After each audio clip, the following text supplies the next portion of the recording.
Mr. Gilliard is recognized for a brief presentation.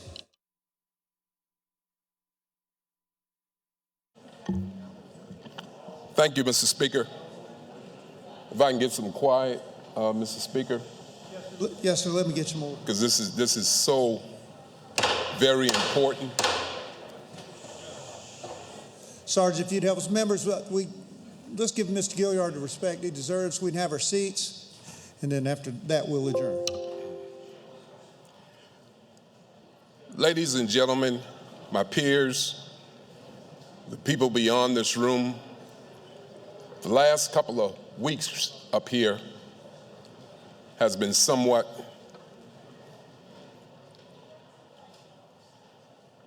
emotional, somewhat sad, but mostly optimistic. And you can only appreciate the fact that if you're from Charleston and in your district, you had an incident like Mother Emanuel, you can only understand where I'm coming from. But not knowing what was to come of our efforts in this House, as you well know, a couple of weeks ago, it was the anniversary of the Clementa Pinckney hate crime bill passing the House. When that day came, when it actually happened, we had agreed, and it was hard for me to accept that, but I'm a team player. You're never supposed to become bigger than the cause. And the cause was to get the bill out of the House over to the Senate, which we did. Before the bill left the House, it was my good friend, Representative King, in one of the subcommittee meetings. I had a discussion with him, and I said, you know what, Representative, let's name the bill after the late senator, because he deserved that. After we brought the senator up here, laid out in his coffin, laid him in state, we watched his peers over at the Senate and the House gathered around his coffin in tears, held hands, made a commitment that we will do anything to make sure that such an incident would never happen again. In other words, we would sacrifice. Ladies and gentlemen, this effort is not the intent to embarrass anybody, whether you're Republican or Democrat. This attempt was to bring unity, solidarity to South Carolina. I thought that I would get up here and not be emotional.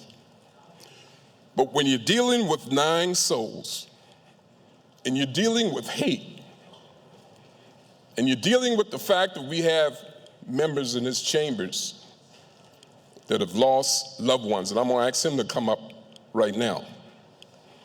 Come on up, Representative Moore.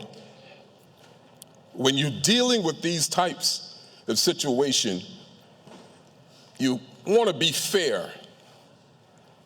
Just a couple of minutes ago in the restroom, I saw Representative Newton walking by, and I complimented him, and I told him, I like to give accolades where they're due. This was an effort on both sides, bipartisan effort.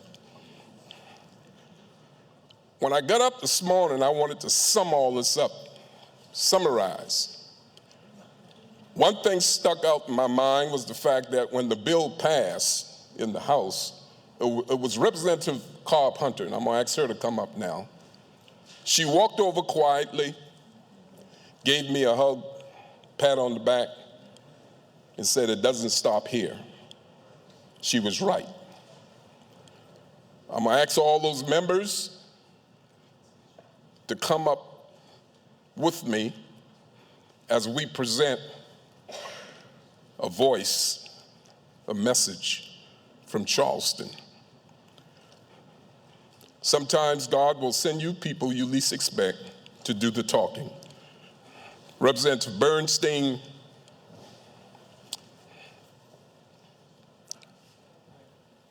we want the world to see when we talk about hate crimes, this is not narrowed down to a people, a particular race. Hate crimes come in all forms, all colors. Whether you're white, Jewish, black, no matter what creed or color. People have to understand that. In South Carolina, we are poised, and please quote me on this, because the signs are written all over the walls. We are poised for a dangerous, hot summer. A lot of people ask us, what would a hate crime law do? My answer is, anytime you live in a state that you love and respect, and you see where there's a need for change, you want to be on the side of what we call righteousness and justice when they do happen, because they will happen. We cannot stay in this knowing that 48 other states have a hate crime law. We can't stay here. Get out of this category. Join the other states. Unite and love and respect, because hate crimes will happen. And now the world will say, my God, what is going on in South Carolina that they didn't get the memo? They didn't get the message after Walter Scott. They didn't get the message after Mother Emanuel. What's wrong in South Carolina and all the in-betweens? Hatred for going into a certain school or standing up and just being human, looking different, acting different, being different.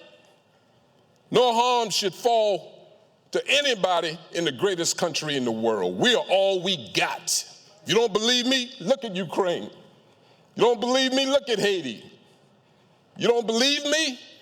Look in the mirror.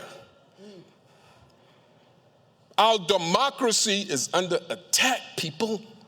We better wake up. Don't wait until it's too late. When truth is crushed to the ground, one day, you think you might have it now, but one day it will rise again. And I stand on that. We stand on that. Ladies and gentlemen, this is a message from Charleston, a beautiful elderly woman. She's going to do the talking for the state and this country and the world. Please roll the film. Hello, my name is Polly Shepard, and I am a survivor of the Mother Emanuel massacre. On June 17, 2015, I looked into the eyes of hate when Dylan Roof told me to my face that he would let me live so I could tell the story. So I'm telling you the story now that hate killed your colleague and my former pastor, Reverend Clementa Pinckney. So I'm telling you now that hate murdered 9 members of my church. Hate intentionally selected Mother Emanuel because it is a black church. Hate shocked the nation, and now 8 members of South Carolina Senate are given a safe haven to hate.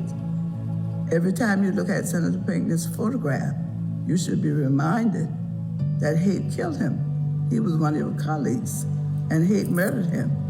If we had a hate crimes law in South Carolina in 2015, our state should have charged Dylan Roof for killing the Emanuel 9. We should be able to prosecute hate crimes without relying on the federal government. So today, I sadly ask my senators, Brian Adams and Larry Grooms, who represent me in Berkeley County, and Senators Cash, Clymer, Garrett, and Loftus, and Rice, Why are you holding up this bill? What is wrong with protecting us from hate crimes? Please remove your objection so this bill can pass today. As a survivor of an infamous crime, I ask the South Carolina Senate to pass a hate crimes bill today. The time has come to do right, because it is right. Thank you. The message from Charleston. Thank you.